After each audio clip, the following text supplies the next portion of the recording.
Épisode 77. La nouvelle de la condamnation à mort d'Antigone se répandit dans la ville comme une traînée de poudre. Sortis de leur sommeil, les Thébains accoururent pour saluer une dernière fois leur princesse tant aimée.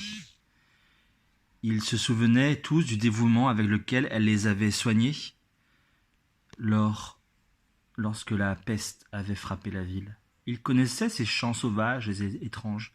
Ils l'aimaient, la chérissaient. Sanglots et lamentations accompagnèrent la jeune femme qui marchait jusqu'à son tombeau. « Pourquoi Aymon ne vient-il pas ?» questionna une femme. « Son père a décidé de l'éloigner et l'a envoyé en mission à Corinthe, » répondit un serviteur du palais. « Il ignore tout. » Dans sa robe blanche maculée de terre, Antigone était sublime. Un sourire flottait sur son visage, et ses lèvres murmuraient des paroles inaudibles. « Antigone, parle-nous » hurla quelqu'un dans la foule. Elle tourna la tête et cria « J'ai fait ce que je devais faire. Debout, restez toujours debout, résistez !» La foule lui répondit par un cri formidable. Les soldats prirent peur et se dépêchèrent d'atteindre le tombeau. La pyramide en pierre était sinistre. Un énorme rocher en barrait l'entrée. 3 hommes forts le poussèrent pour permettre l'accès. On vit la silhouette blanche d'Antigone entrer dans le tombeau, puis les 3 hommes refermèrent sur elle la lourde porte. C'était fini. Thésée eut l'impression d'avoir vieilli de 10 ans.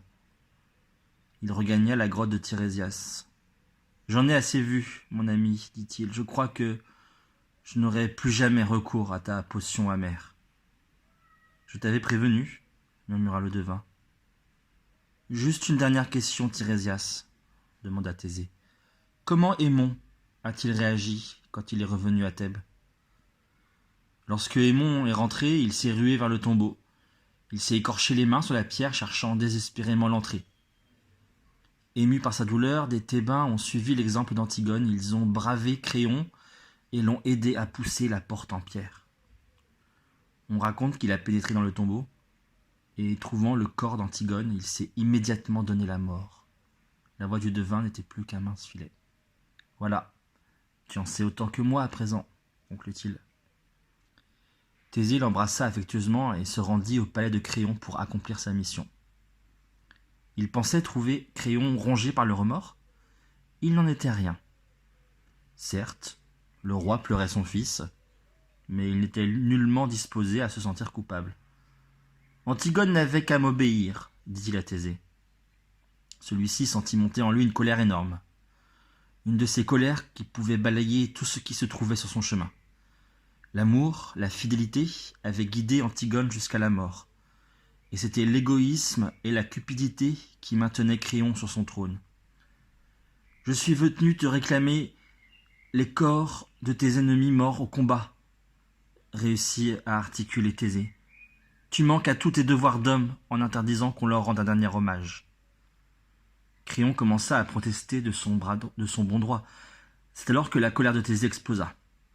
Le roi d'Athènes se jeta sur Créon, l'attrapa violemment et, lui glissant sa lame sous la gorge, il l'obligea à l'accompagner jusqu'au pied des remparts, là où pourrissaient les corps des soldats d'Adraste.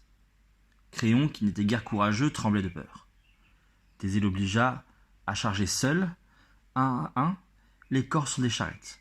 Les vautours, qui n'avaient pas envie de se faire voler leur repas, lui donnaient des coups de bec et de griffes. L'odeur était terrible.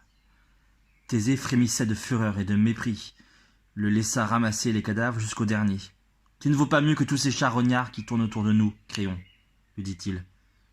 Puis, prenant la tête du convoi, il décida de ramener les morts auprès de leur famille. Thésée quitta Thèbes sans se retourner. La mort d'Antigone l'avait bouleversé plus qu'il ne le soupçonnait. De retour à Athènes, rien ne réussissait à capter son attention. Il passait son temps à se souvenir de son passé. Il trouvait sa vie morne.